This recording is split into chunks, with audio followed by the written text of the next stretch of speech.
8:39. Distinguidos invitados, muy buenos días y muchas gracias por estar aquí.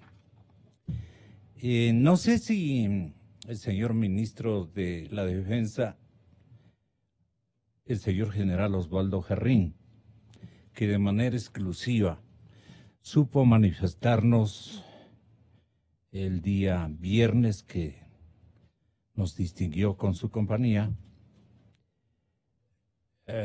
hablaba de la depuración que se pondrá en vigencia en las Fuerzas Armadas cuando reveríamos precisamente a militares y a civiles.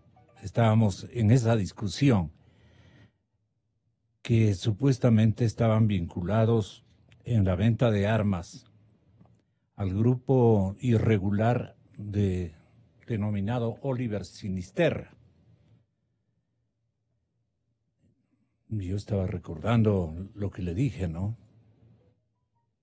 Estos tentáculos a los que le denominaron son redes de narcotráfico, de todo tipo de tráficos y de delincuencia común, y que se infiltran y han estado funcionando al interior de la institución. Por esta razón, la intervención que ha realizado la policía y judicial lo que trata es de desarticular, y las Fuerzas Armadas han dado todas las facilidades para que esto ocurra. Pero no hay que perder de vista el aspecto fundamental. Estas redes no son exclusivamente de lucro, también tienen otro interés, que es debilitar aún más a las instituciones. No se enfrentan a las Fuerzas Armadas, las necesitan débiles, sin capacidad de control, desmoralizadas, y necesitan para poder tener mayor libertad de acción, y es lo que no les permite las Fuerzas Armadas. Y cuando hablo yo de debilitamiento, se refiere a flexibilización de los reglamentos de disciplina militar que se tiene dentro de la fuerza. Y hago un compromiso, terminando un compromiso, hice una nueva ley que estoy presentándole el día de hoy. Una segunda ley que presenté como propuesta ya está en discusión en la Asamblea Nacional gracias a la gestión de la presidenta de la Asamblea Nacional, que es la Ley de Seguridad Marítima. Tengo dos leyes elaboradas en Fuerzas Armadas para que la Asamblea las apruebe, discuta y las ponga en vigencia. Hoy le hago un compromiso de una tercera ley, una nueva ley de personal y de disciplina militar que no sea tolerante con aspectos mínimos hasta los más grandes, porque el ministro de Defensa tiene que inclusive dedicarse con todo el tiempo que se requiera para recalificar, para sanciones que son mínimas, que deben ser ventiladas a los niveles jerárquicos inferiores, tienen que pasar por la centralización y por esta nueva forma de aplicar la ley hasta el ministro de la Defensa. Todo esto. Bueno, esta es la temática o la circunstancia que les había invitado a que ustedes se dignen a analizar. Pero no podemos aislarnos tampoco aprovechando el conocimiento, la experiencia, la formación profesional que ustedes tienen. Un militar de ejército, un coronel de ejército, con altos niveles de preparación, y un periodista de la talla del director de la plataforma Vidrio, como es Arturo Torres, con un ejercicio dilatado como periodista de Diario El Comercio y otros medios de comunicación. Nos honran con su presencia estos caballeros, y no puedo saltar al tema de las Fuerzas Armadas y la exigencia de su depuración, que es un tema también obligatorio de tratarlo lo más pronto posible, pidiéndoles que se refieran como premisa a la hipótesis que ustedes, cada uno de ustedes, haya elaborado sobre la fuga de Alvarado. Las dos cosas, a ver cómo con maestría que les caracteriza a ustedes la pueden fusionar. Arturo, yo le quiero encargar para que usted más o menos conduzca esta plática, este diálogo entre los tres. Que suene a diálogo y que suene a relación informativa de interrogantes, que es lo que no hemos contestado todavía. Gracias, Gonzalo. Buenos Arturito. días. Bueno, creo que tenemos muchas dudas todavía por aclarar, y creo que una de las más importantes, y aprovechando el conocimiento de mis colegas de mesa, yo sí creo que, o sea, a mí me llama la atención sobre todo el tema de si ya tenían identificada la peligrosidad, digamos, el riesgo del señor Fernando Alvarado, ¿por qué solamente estuvieron monitoreándole a través de un dispositivo que tenía fallas? ¿Por qué no se hizo inteligencia? No sé qué opinas, Mario, sobre eso.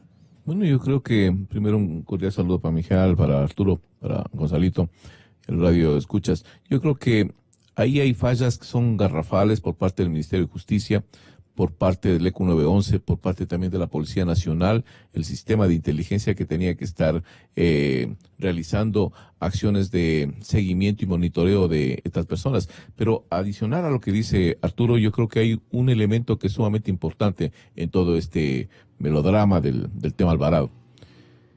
Y le dejo como interrogante. ¿Creen ustedes, ecuatorianos, que el señor Alvarado fue hacia el teleférico? Primera pregunta. ¿Creen ustedes que el señor Alvarado en sí fue hacia el centro comercial? Yo no lo creo.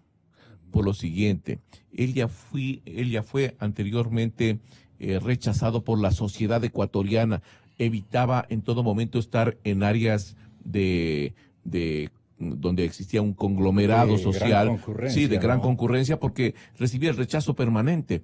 Por lo tanto, es sumamente sencillo determinar si él estuvo en el centro comercial, si él estuvo en el teleférico y se comenzó a pasear. Para mi criterio, lo que hicieron es, se sacó el dispositivo, otra persona comenzó a hacer este recorrido para tenerles entretenidos a las diferentes autoridades, y en eso es lo que yo sí expongo, que me parece sumamente raro que estos dispositivos dan una alerta cada 5 segundos de localización.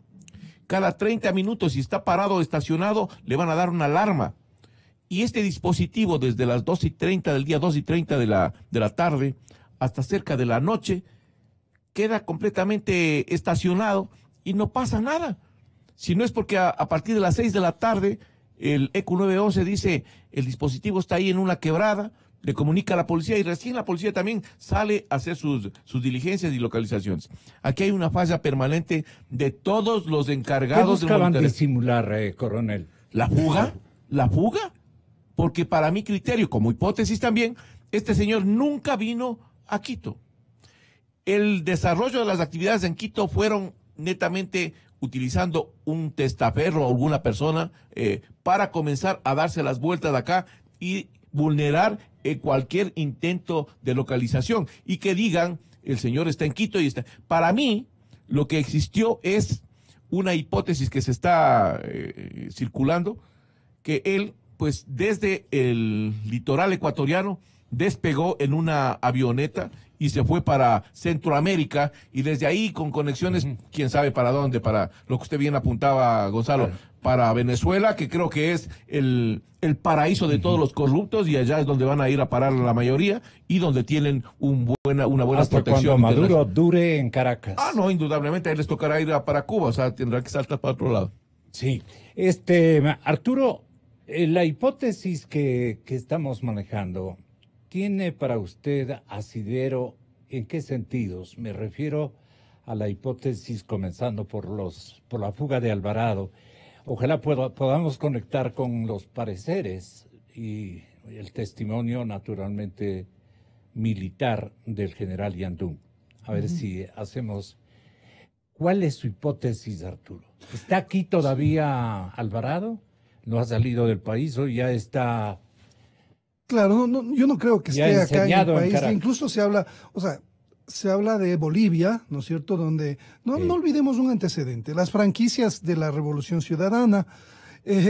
Hay ciertos países donde los hermanos Alvarado son vistos como las lumbreras, ¿no es cierto?, de la propaganda. Ajá. Porque ellos son los que son la Coca-Cola a Rafael Correa, la marca, ¿no? Ellos son los que le dieron esa fuerza que tuvo el expresidente. Entonces, hay algunos países en los que ellos ya trabajaron y estaban, de hecho, teniendo colaboración en su sistema, tanto de manejo de redes sociales, llámese troles, que manejan toda esta información. Estuvieron en Argentina, estuvieron en Bolivia, han estado en un país africano, también en este caso en Venezuela, ¿no es cierto? Entonces, ellos ya tienen una franquicia con el modelo exitoso, entre comillas, que montaron para hacer esta parafernalia, ¿no es cierto? Y este lavado de cerebro que lastimosamente sí permeó entre algunos ciudadanos. Ya refiriéndonos al caso específico del tema, quiero volver sobre lo de ECU 911 porque hay que entender que en el ECU están policías. O sea, no es que el ECU envía una señal o se comunica. Hay policías en el ECU 911. O sea, eso es... y un sistema de análisis de inteligencia que está en el ECU 912 es para poder darla y direccionar las alertas que se van presentando. Pero una cosita nada más. Pero siempre y cuando este era un equipo virtuoso, era equipo chino, cargado de un montón de premios que dieron a los que contrataron la adquisición de estos mecanismos. También hay que tomar en cuenta, ¿no? Porque hasta en eso nos robaron la plata. Pero si habían 1024 equipos que están dañados, 187 que están en revisión. O sea, la mitad de los equipos que compraron a esta empresa china no sirven para nada. Y hay que ver la eficacia, ¿no? La eficacia del ECU 911, empezar a medirla. O sea, porque también ellos tienen un sistema que es el de ubicar celulares, ojo. ¿Y qué hicieron en este caso con el celular del señor Fernando Alvarado? O sea, lo tenían ubicado, no olvidemos que es para replay, o sea, el señor informa vía WhatsApp. O sea, informó desde su celular o también, bueno, otra persona pudo haberlo hecho. Pero en fin, creo que tienen un sinnúmero de herramientas tecnológicas desde el ECU 911 que fracasaron todas. O sea, tanta inversión. ¿Para qué sirvió en el caso de las personas que están privadas de libertad? Su macroanálisis y sus hipótesis, mi general Yandún. Muchas gracias, Gonzalo, compañeros. Escuchando la versión de los panelistas anteriores y escuchando el pensamiento de ustedes, me trae a un recuerdo la voz de un gran conductor militar que decía: a las máquinas las manejan los hombres.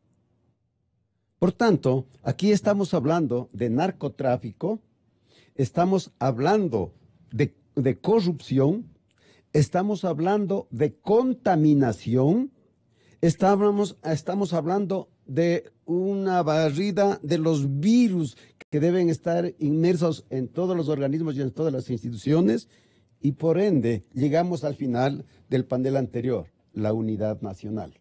Pero para llegar a la unidad nacional necesitamos una revisión de todo lo que es la estructura del Estado. Porque desde mi punto de vista, en cada uno de los niveles del Estado hay contaminación, hay corrupción. Entonces, comenzando desde el Ejecutivo, vamos por el Legislativo, que hemos sido tan cuestionados, vamos por el Judicial. Entonces, si hablamos del Judicial, estamos hablando de lo policial.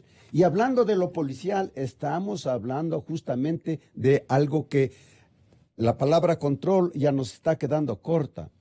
La palabra investigación como la que hemos minimizado. Y hablar de inteligencia es como algo remoto.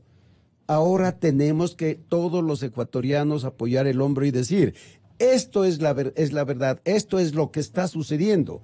Y sobre el tema de la hipótesis, si es que hablamos de corrupción, si hablamos de contaminación, si hablamos de que todas las máquinas las manejan los hombres, entonces es lógico que haya a través de la corrupción la huida de estos señores y de los que vendrán a posteriori, porque poco a poco se va ya desgranando el maíz para poder encontrar a los grandes culpables que han desfalcado al país y que ahora están queriendo protegerse para evitar ser descubiertos e ir a la cárcel, como ahora lo cambian a Glass, ya de una cárcel a la otra. ¿Quién ayudó a Alvarado a fugar? Estamos hablando de contaminación, entonces estamos hablando de lo político, Estamos hablando de la justicia y estamos hablando de instituciones. Los Alvarado chantajearon a alguien con autoridad vigentes, porque son varios, ¿no es cierto? Pero tienen autoridad. Indudablemente. Entonces les dijeron, si es que no le zafamos de esto a Fernando, todo el mundo nos vamos al Cairo. Exactamente. Este tema puede ser la hipótesis más certera, digamos, de esto que acabo de elaborar. No es una cosa así que así. No. Aquí hay de base dos instituciones, la judicial y la policial. Ellos tienen la gran responsabilidad de dar razón al pueblo, explicación al pueblo de cuál es la verdad y qué es lo que ha sucedido, por un lado. Y por otro, el tema de la corrupción, que es lo único que quieren, es salvar, proteger, enterrar y que ojalá haya olvido. Porque perdón ya lo están pidiendo, pero el olvido no puede ser. Tiene que haber sanción porque los perjudicados somos todos los ecuatorianos. Una cosa adicional, Gonzalo, sobre este tema, creo que en el contexto general... Arturo Torres. Yo creo que el presidente tiene un gran lastre con el que está lidiando. Sí. Es impresionante cómo desde dentro del gobierno están precisamente los opositores más rabiosos del gobierno, del presidente, porque en este momento, veamos cuál es el escenario. La semana anterior pasó lo de Fuerzas Armadas, todo este operativo que se encontraron las municiones y el armamento que se está investigando que iba al Huacho, que son hechos concretos, ¿no es cierto? Pero ahí tampoco se cumplen. Hay cosas que están fallando. Luego vemos este problema consecutivo del seguimiento del señor Alvarado. Y yo creo que el lastre son las huestes correístas que todavía están ahí en el gobierno. Y están en el Palacio, ¿no? Y están pescando a río revuelto. Con otra careta, digamos. Topos para torpedear al gobierno. Entonces, ¿hasta dónde ha llegado la purga? O sea, el presidente debe estar consciente de esa necesidad. El presidente está angustiado este momento, pues Coronel Pazmiñi entonces. Bueno, pero el presidente está buscando... Moreno. Me refiero, claro, al presidente. Porque también cohabita ahí el otro presidente que fue, pues. Pero le pongo ejemplos concretos de la burbuja burocrática que instaló Rafael Correa en el Estado ecuatoriano. ¿Cuántas personas han salido de esa burbuja burocrática? Aproximadamente unas 3,000 personas. El resto se mantiene ahí. ¿Y quién mantiene? El mismo presidente, pues. Le pongo otro ejemplo. Secretaría de Inteligencia. La Secretaría de Inteligencia, el 47% son los del grupo de Ronnie Vallejo, pues, que estaban ahí trabajando con el mismo señor y permanecen todavía ahí. Y no hay quien les saque. Entonces, estamos conviviendo con el enemigo, estamos conviviendo con topos que van a torpedear la administración del mismo presidente Moreno. Entonces no es el culpable el pueblo ecuatoriano, pues el pueblo ecuatoriano es la ineficiencia. ¿Y con quién puede gobernar el presidente Moreno? Pero si el presidente Moreno quiere sanear lo que le ha venido diciendo gran cantidad de miembros del pueblo ecuatoriano, señor, quite de lado a los antiguos correístas, le van a hacer daño. Y estamos viendo al momento. Y permítame solo una cosita chiquita. Pero las Gonzalo. cúpulas policial y militar también tienen que ser desmontadas. Bueno, las cúpulas militar que estuvieron trabajando con el Correato tienen que ser desmontadas, pues. Si ahí hay un jefe del comando conjunto que fue nombrado del tiempo del señor presidente Correa y se mantiene ahí, entonces... Por algo ha de estar ahí, pues, el señor ese. No sé si por méritos, yo creo que por méritos, pero también por... puede ser el asunto drogas, ¿no? Bueno, yo no podría afirmar esa situación, no me consta, Gonzalo, pero yo lo que sí digo es que es necesario que se haga una revisión de todas Pero estas... estábamos en lo que estábamos, general Yandún, estábamos pensando de que a las Fuerzas Armadas se han infiltrado grandes consignas de corrupción por el lado de las drogas. En eso estábamos. Justo por eso le invitamos el otro día al señor ministro de la Defensa y él fue partidario de que hay que hacer una revisión de toda la cúpula. Luego viene esto. Mire usted ese juego de, ¿qué podríamos decir? juego de efectos, pues no, como que estuviéramos jugando al billar, pues no, una bola golpea a la otra o la otra se entra al hueco y qué sé yo. No sabemos si estamos jugando al billar o a la villa. No, pero este momento es un asunto que avergüenza al país, lo que está ocurriendo en la institución militar. Vamos a lo concreto porque no tenemos tiempo. General, ¿qué hay que hacer con las Fuerzas Armadas y qué hay que hacer con la policía? Porque no está funcionando el país, el Estado ecuatoriano, las verdaderas instituciones, están funcionando los intereses, los tapahuecos, lo que ustedes dan en llamar estos topos, ¿no?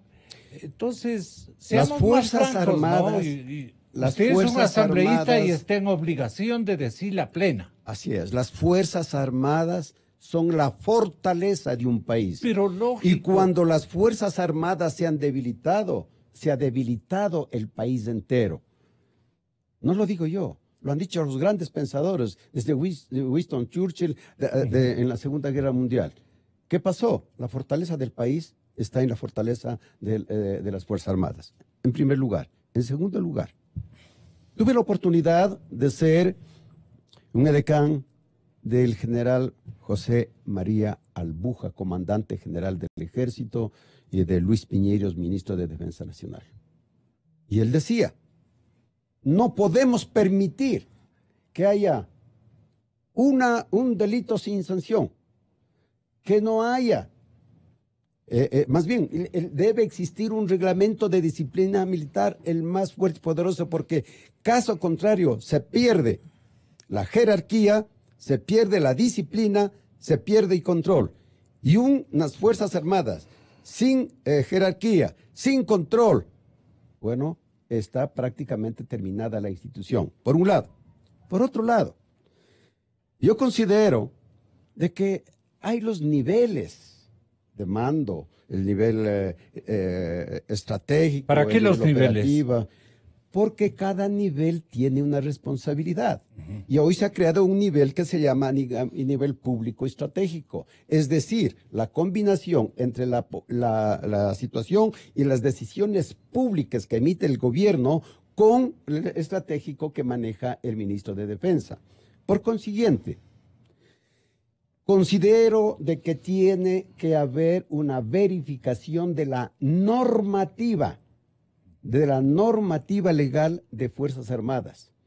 Partiendo. Eso comprometió Osvaldo Jarrín, el señor ministro de la Defensa Nacional. Pero con los mismos hombres no creo que esto va a funcionar, coronel. Si es sí, solamente para terminar, en vista de que era importantísimo, anteriormente las Fuerzas Armadas se manejaban con un código penal militar, con salas y cortes militares. Y nunca hubieron estos escándalos. Pero con el señor presidente Correa, ahora ni siquiera hay salas para juzgar a los policías ni a los militares. Entonces, es necesario una nueva reglamentación de disciplina, es una nueva ley de personal, es una nueva ley de seguridad. Porque caso contrario caeremos en lo que ya está aquí, y he traído un recorte del periódico sobre el tema de las armas y que dice...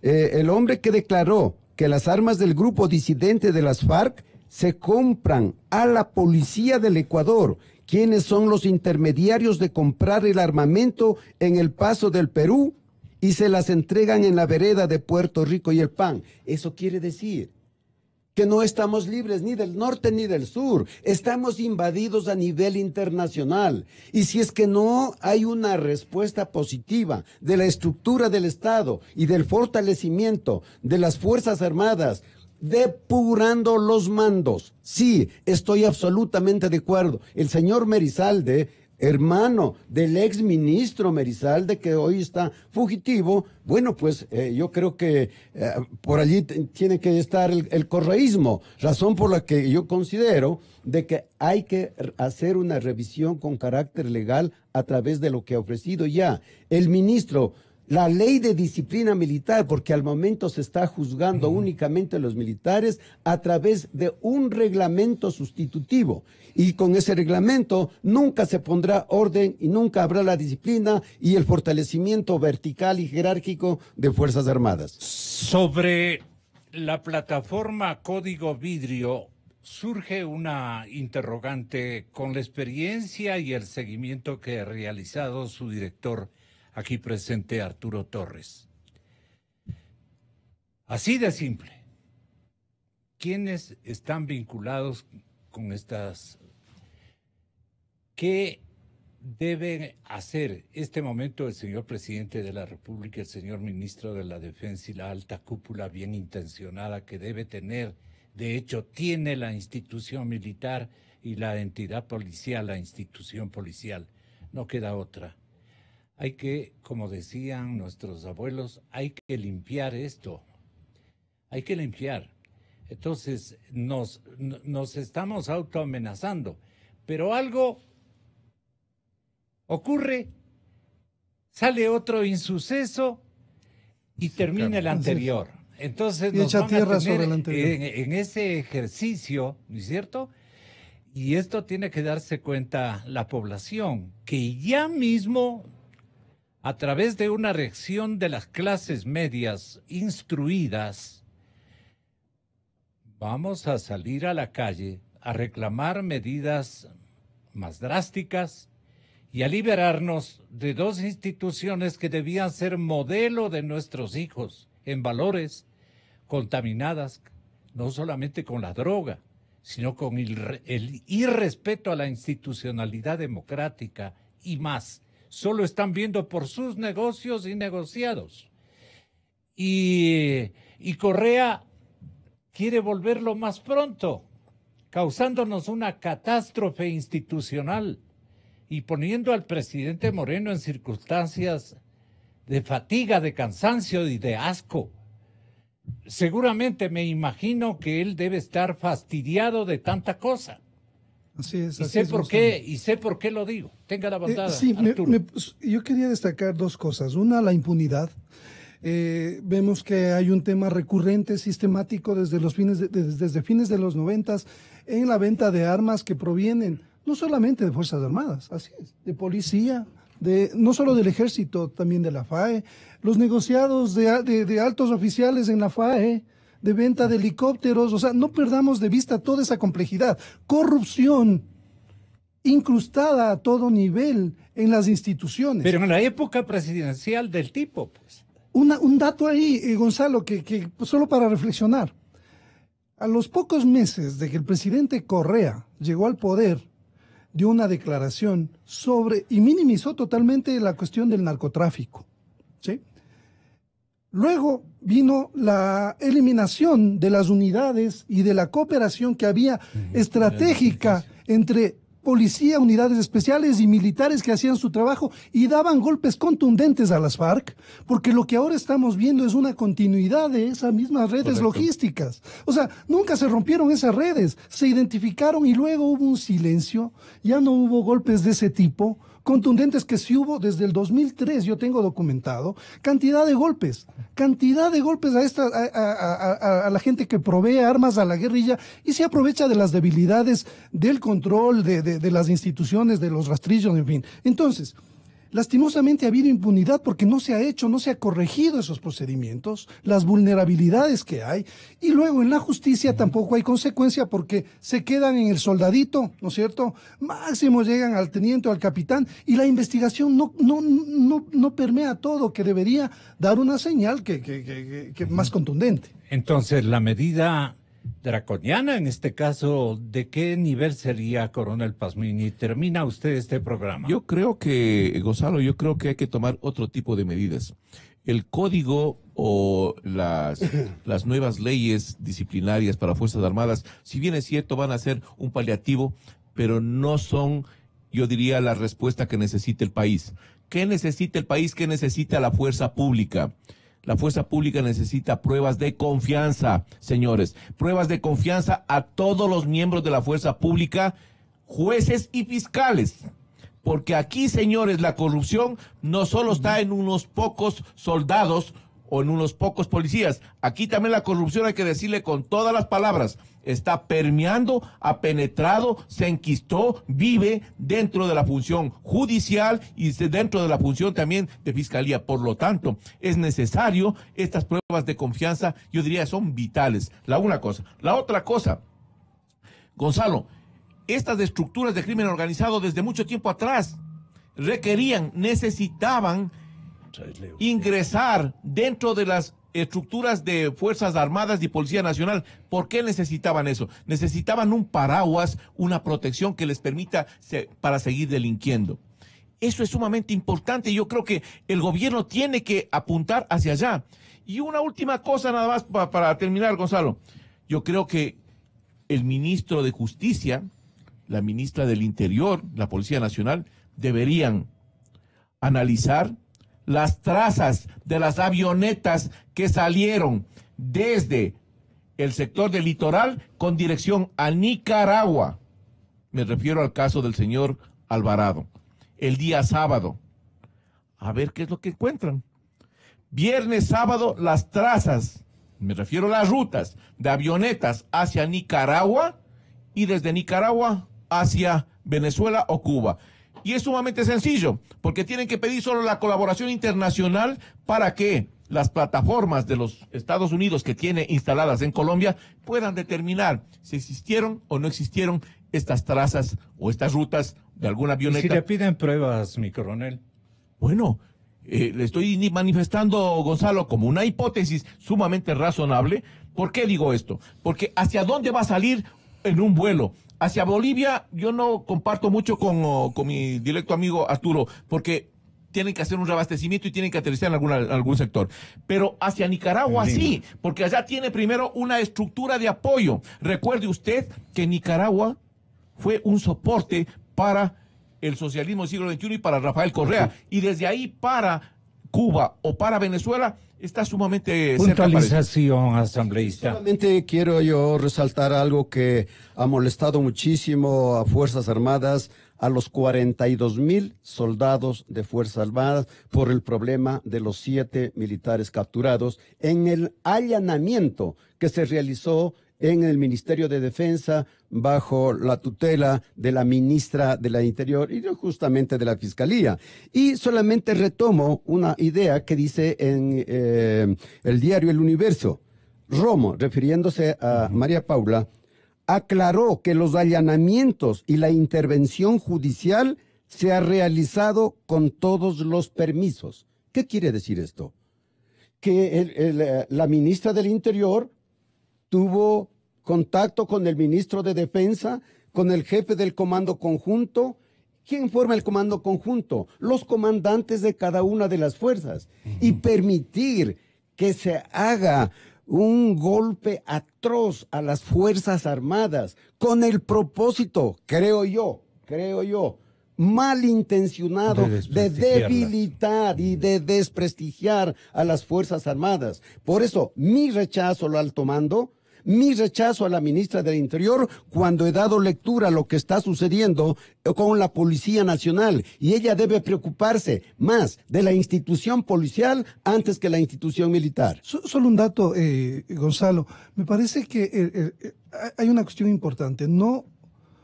No podemos atacar a las instituciones, sí identificar los problemas que tienen las instituciones. Para eso está la prensa y eso le hace bien a las instituciones, ¿no es cierto? Me parece que debemos fortalecer a esas instituciones como Fuerzas Armadas, Policía. Vemos que esta debilidad que tienen todas las instituciones después de 10 años de socavamiento es necesario y es indispensable, pero también hay que entender que, por ejemplo, esta semana ya van a reabrir un caso, ¿no es cierto?, el caso de Taura contra los militares también, de información que yo tengo en la Fiscalía. Ojo a quién le podemos estar haciendo el juego. O sea, yo solo pongo una alerta para que tengamos en contexto las cosas y entendamos que no podemos debilitar a las instituciones que precisamente tienen que enfrentar al crimen organizado, identificando todos sus problemas, así es. Pero no nos dejemos desviar de ese objetivo. Arturo. Me parece su concurso final una verdadera constancia de su proyecto investigativo. Muchas gracias, muy amables todos ustedes. Nuestro medio de comunicación es La Verdad.